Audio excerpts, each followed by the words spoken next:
लेकिन जो भी उनको रिपोर्ट दे रहे थे वो सत्य नहीं बता रहे थे। अब पहली रिपोर्ट जब पुलिस ने एफआईआर दर्ज की, उन्होंने इन्वेस्टिगेशन किया। इन्वेस्टिगेशन के समय यह पता लगा कि एक पेन ड्राइव है, उस पेन ड्राइव को एक जो अधिकारी है वो एक दूसरे फोन से बात कर रहा है। फिर पेन ड्राइव को फॉरेंसिक लैब के पास भेजा गया। और आजकल टेक्नोलॉजी इतनी ज्यादा कि जो भी पेन ड्राइव से ओमिट होता है उसको रिट्रीव कर लिया जाता है, वो सारा रिट्रीव हो जाता है। इन्वेस्टिगेशन के सारे पहलू की जानकारी उनके परिवार द्वारा जब हाई कोर्ट में दी गई, वो सारे पहलू की जानकारी हाई कोर्ट में देते जा रहे थे। जब हाई कोर्ट में वो दे रहे थे तो पुलिस अधिकारियों की आपसी खींचातानी भी उसमें आई, इसमें कोई दो राय नहीं है। और पुलिस अधिकारियों की खींचातानी में डीजीपी ने भी एक एफिडेविट दायर किया। एफिडेविट दायर करने से पहले वो मुझे मिले। उन्होंने मुझसे कहा कि एसआईटी को हम बदल देते हैं। मैंने उन्हें इनकार किया और कहा कि एसआईटी को बदलना इसलिए उचित नहीं है कि भारतीय जनता पार्टी ने इसका राजनीतिकरण कर दिया गया है, और जो भी भारतीय जनता पार्टी के नेता थे उसका राजनीतिकरण कर रहे थे। वो तो धरने दे रहे थे, प्रदर्शन कर रहे थे, वो परिवार वालों के लिए न्याय नहीं मांग रहे थे, वो अपनी राजनीतिक रोटियां सेक रहे थे। तो मैंने कहा कि मुझे डीजीपी ने कहा, मैंने बोला ये अच्छा नहीं है, इससे अच्छा हम ऐसा करते हैं कि हम इसको खुद ही सीबीआई को दे देते हैं। मैंने खुद कहा डीजीपी को, और मैंने कहा कि आप जो भी करना है आप सब सहमति से, न्याय परिवार को मिलना चाहिए।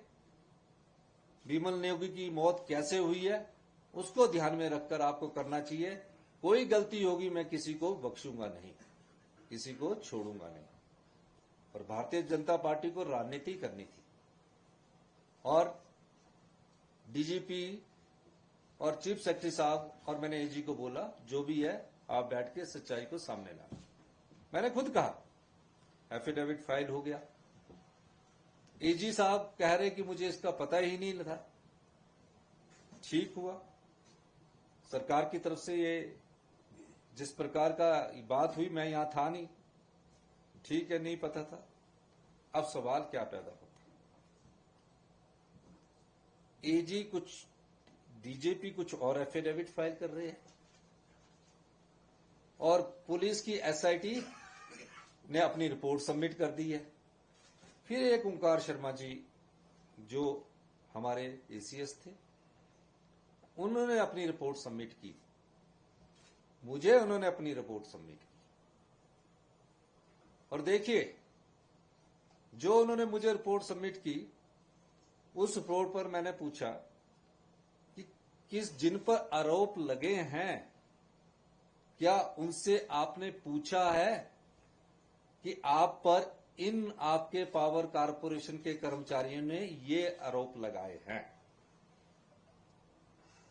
उसकी जानकारी के लिए हमने एजी से ओपिनियन मांगा। उन्होंने कहा इनसे पूछा जाना चाहिए।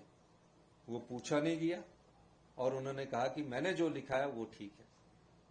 उनमें उन्होंने, जब मैं अपनी इसलिए रिपोर्ट आपको बताना चाह रहा हूं क्योंकि मैं पब्लिक, आप भी ले सकते हो उस रिपोर्ट का, उन्होंने पूछा नहीं। तो मैंने जब रिपोर्ट पढ़ी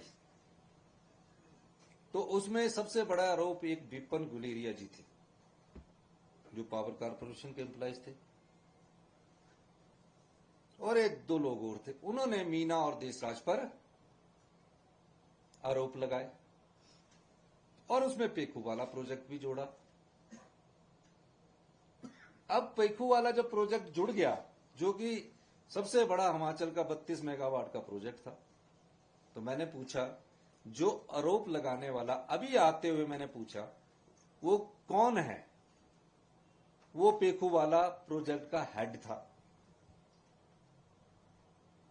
पेखूवाला प्रोजेक्ट का हेड कौन था?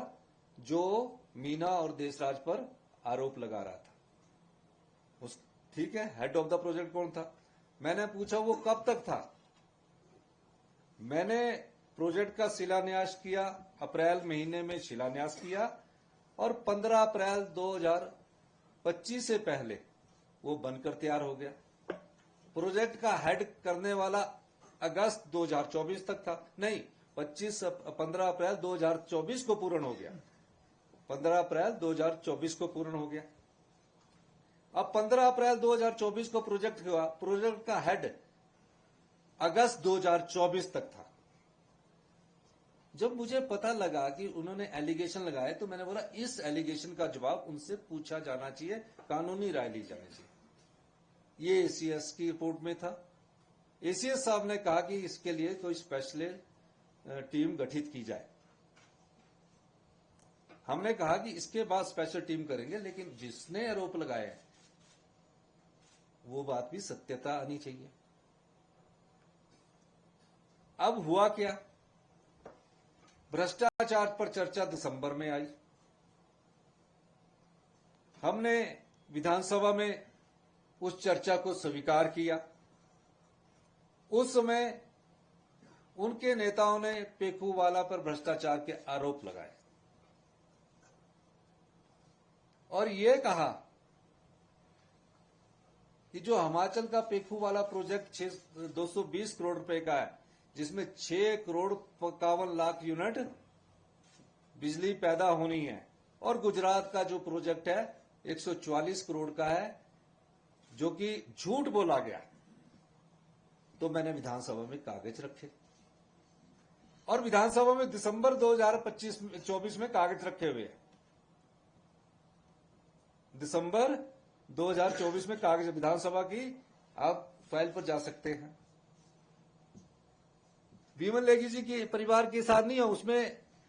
उस समय विमल नेगी जी फीडबैक देने के लिए जब ये काम हुआ था सबके साथ आए होंगे। ठीक हुआ। और जब कल जयराम ठाकुर जी प्रेस कॉन्फ्रेंस कर रहे थे और इस मुद्दे को बात कर रहे थे, मैं चाहूंगा कि जयराम ठाकुर जी जो भी है वो तथ्यों के साथ बात करें। जब कागज विधानसभा में रख दिए जाते हैं और उस कागज की सत्यता होती है, अटेस्ट करके रखते हैं, अगर कोई झूठ बोलता है तो उसके खिलाफ विधानसभा का अध्यक्ष कार्रवाई कर सकता है। अब जो प्रोजेक्ट का हेड है, अभी तक उसमें जो भी प्रोजेक्ट की पेमेंट हुई है वो की है जिसने आरोप लगाए विपिन गुलेरिया ने, उसने 170 करोड़ की पेमेंट कर दी, जिसने अपने अधिकारियों पर आरोप लगाए।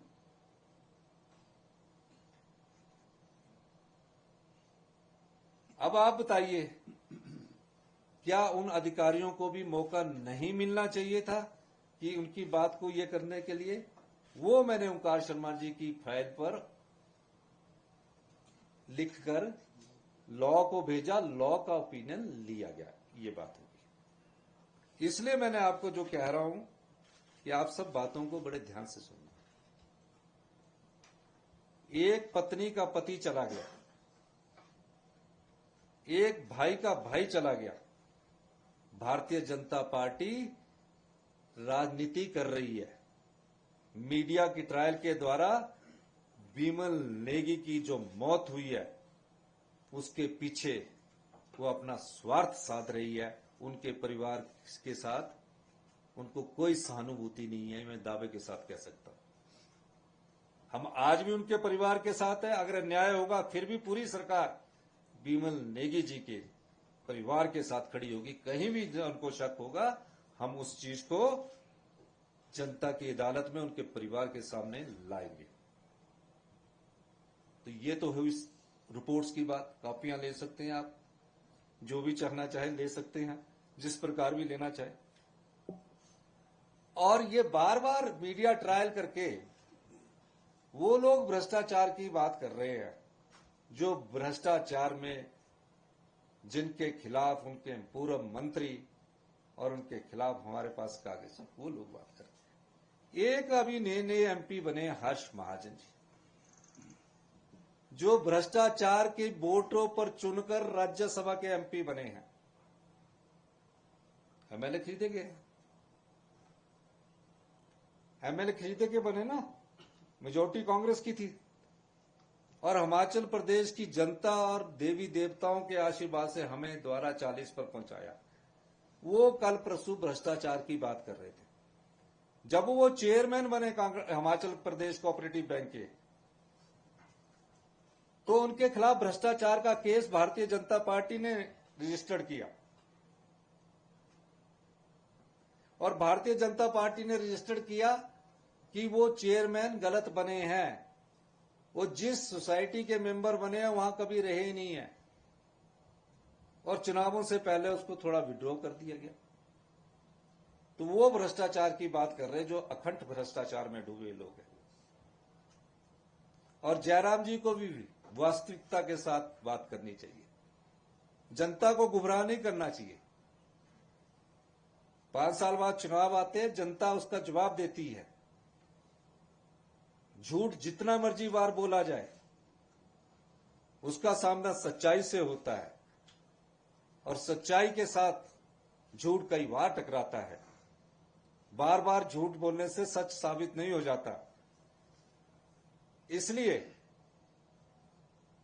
जयराम जी को भी वास्तविकता, क्योंकि वो पूर्व मुख्यमंत्री रह चुके हैं, कागज लेके पूरी इन्वेस्टिगेशन करके बोलना चाहिए। और जिस प्रकार का कोई भी अधिकारी और अनुशासनहीनता करता है, किसी भी प्रकार की अनुशासनहीनता हमारी सरकार में सहन नहीं की जाएगी। फिर उसके बाद एक और पहलू आता है, हाई कोर्ट का पहलू आया। हाई कोर्ट ने सीबीआई को जांच दी। हिमाचल प्रदेश सरकार, हाई कोर्ट उस जांच को स्वीकार करती है, कोई अपील नहीं करेगी। हम चाहते हैं बिमल नेगी के परिवार को न्याय मिले, लेकिन मैं एक जस्टिस साहब की एक टिप्पणी से सहमत नहीं हूं, जिसमें उन्होंने कहा कि हिमाचल का कोई अधिकारी नहीं होना चाहिए। जब कभी भी कोई ऐसी जांच होती है तो उसमें हिमाचल का और जो बेनिफिशियरी है कोई भी अधिकारी शामिल नहीं हो सकता। ये अपने आप में प्रश्न चिन्ह लगाता है कि हिमाचल के हाई कोर्ट में कितने जस्टिस हैं जो हिमाचल से संबंधित है। ये प्रश्न चिन्ह है। इसलिए इस बात को मैं ये कह रहा हूं कि इस प्रकार की टिप्पणी से हमें बचना चाहिए। और ये सब चीजें जो है, हम सब नियम के अनुसार बंधे हैं, कानून के हिसाब से बने हैं। हम सबका दायित्व बनता है कि हम कानून की पालना करें। और हमने कह दिया आपको, हिमाचल प्रदेश सरकार बिमल नेगी जी के परिवार को न्याय देने के लिए सीबीआई जो कुछ भी मदद मांगेगी, हमारी सरकार उनको सब प्रकार से मदद देगी। और जो भारतीय जनता पार्टी के जयराम ठाकुर जी पेखूवाला से संबंधित बोल रहे हैं, और भी किसी के पास, किसी पत्रकार बंधुओं के पास भी कोई कागज हो, वो कृपया करके सीबीआई वालों को दे दे। सच्चाई कभी हार नहीं सकती। ना तो इस प्रदेश को लूटने दिया जाएगा, ना लुटाने दिया जाएगा। और मैंने विधानसभा में मेरी बात नहीं सुनी थी कि हम युद्ध भूमि में जा रहे हैं। ईडी अपना कार्य कर रही थी। इसलिए हम कहते हैं कि महज झूठ बोलने से कोई झूठ सच नहीं हो जाता। इसलिए आप सब लोगों को मैं कहना चाहता हूं कि जो मैंने पहले कहा उस बात का आप ध्यान रखना। और मैं ये भी कहना चाहता हूं, ये विपक्ष की भी जिम्मेवारी बनती है कि बिमल नेगी के परिवार के संदर्भ में उस हमारी बहन पत्नी जो बिमल नेगी जी की या किरण नेगी जी, उनको न्याय मिलना चाहिए। हम बड़े हैं, हमारी उनको न्याय मिलना, उनसे अगर आपके पास भी कोई ऐसे कागजात है वो आपको सीबीआई को देने चाहिए। और जो भ्रष्टाचार की बात जो भारतीय जनता पार्टी के नेता कह रहे हैं उनको भी सीबीआई में देना चाहिए। केंद्र में भारतीय जनता पार्टी की सरकार है, उसमें राज्य सरकार का कुछ नहीं चलेगा, कुछ नहीं चलेगा, सब कुछ आना चाहिए और जनता की अदालत में आना चाहिए। ये मैं आपको ये कहना चाहता हूं।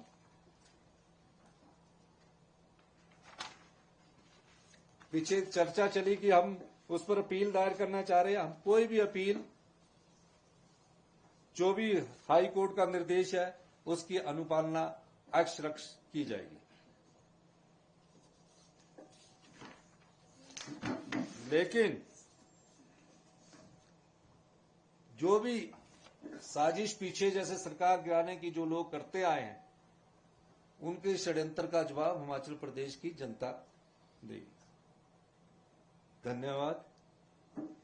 सर, दो स्टेटमेंट्स हैं, दो अलग अलग एफिडेविट्स हैं और चाहे वो स्टेटमेंट्स के थ्रू हो चाहे एफिडेविट के थ्रू हो।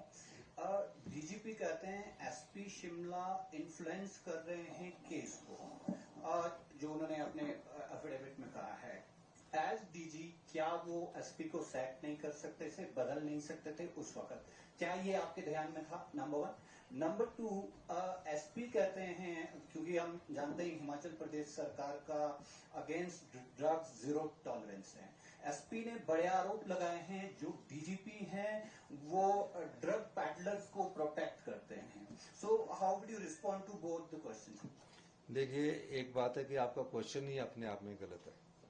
जब आपको नहीं, आपका जो उनका स्टेटमेंट नहीं, आपका क्वेश्चन अगर ठीक होता तो मैं उसका जवाब देता। आपने कहा है कि बीजेपी पॉलिटिक्स कर रही है, हम मान लेते हैं। पॉलिटिक्स को छोड़ के आपने कहा indiscipline by officials will not be tolerated.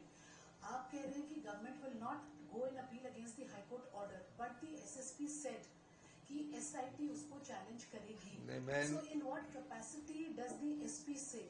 Is that not indiscipline? Secondly, he has raised questions on the Chief Secretary, Constitutional Authority, former DC, present DC and the ACS. Is he competent enough to raise questions on all senior officers?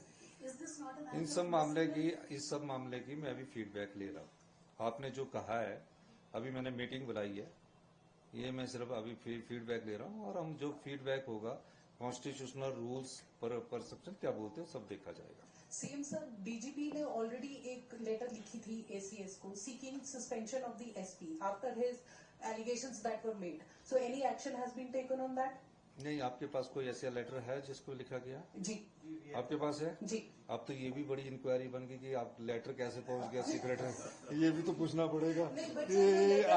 अगर ये letter पड़ा है तो ये भी एक matter है, matter of investigation है कि मुझे अभी तक पहुंचा नहीं है जो अभी चल रहा है। और आप सुनिए, आप मेरे पास देखिए आपकी अच्छी बात है, आई अप्रिशिएट योर व्यू, पर आपके पास पहुंचा और मेरे पास पहुंचा नहीं है, तो ये भी बड़ी अच्छी है कि जो पत्रकारिता के माध्यम से राजनीति कर रहे हैं उनको ये बोलना चाहिए कि सीएम के पास तो पहुंचने दो, 2 बजे आया हूं, मेरी अभी एक और मीटिंग है। तो ये बड़ी, देखिए मेरी बात है ना, बात आपके पास है, मुझे व्हाट्सएप कर देना अपना, ठीक है। I will inquire this matter. Sir, the other thing which I want to ask is, already High Court ने ये कहा है अपने ऑर्डर में कि जब सरकार के पास ACS की रिपोर्ट आ गई थी, why was the government sitting on it, yes, not taking any action on that? एक बात आपको कहना चाहता हूँ, मैंने तीनों रिपोर्टों का आपको जायजा बता दिया और आपको कहा कि आपने, मेरे पास रिपोर्ट आई, मैंने उस पर जब उस रिपोर्ट को पढ़ा मैंने कि वो फैक्ट फाइंडिंग होनी चाहिए थी ना, तो जैसे आप पर आरोप लगा और किसी ने आपके पत्रकार, साथ वाले पत्रकार ने आरोप लगा दिया, क्या नाम है इनका, सौरभ राशन ने शैली डोगरा पर आरोप लगा दिया, तो शैली डोगरा को ये अपॉर्चुनिटी तो मिलनी चाहिए कि आप पर जो आरोप लगा है उसकी क्लैरिटी आनी चाहिए थी। तो मैंने जब ये पढ़ी रिपोर्ट तो उसके बाद मैंने चीफ सेक्रेटरी साहब को मार की। Although we are taking action लेने लगे तो चीफ सेक्रेटरी साहब ने हमको बोला लीगल ओपिनियन आप उनसे ले लो। ठीक है, ये कहना कि इतने दिन पड़ी रही, क्या एसआईटी की रिपोर्ट आपके पास नहीं आ रही थी हाई कोर्ट में? ये कहना भी गलत था कि एसआईटी की जो रिपोर्ट थी वो भी आ रही थी और हम इसकी रिपोर्ट भी दे रहे थे। तो जब उसको अपॉर्चुनिटी नहीं दी गई तो मैंने एजी से ओपिनियन मांगा कि जिस पर आरोप लगा उसका भी एक अधिकार बनता है। हम न्याय की गद्दी पर बैठे हैं, एक के साथ न्याय कर दे एक के साथ न्याय कर दे, ये नहीं होता। तो मैंने बोला इनसे भी पूछा जाए। और आरोप लगाने वाला कौन है? जो उसका हेड ऑफ प्रोजेक्ट्स है। जब मैंने पढ़ा तो मैंने इनसे पूछा कि ये कौन है, किसका रिश्तेदार है? तो उसका ये दायित्व नहीं बनता था कि इनको पूछना चाहिए। उन्होंने कहा कि मैंने अपनी रिपोर्ट सबमिट कर दी है, और जब उन्होंने रिपोर्ट मैंने उनको फाइल भेजी, उनकी रिपोर्ट सबमिट कर दी, उसके बाद हमने आपको रिपोर्ट ओपन कर दी है।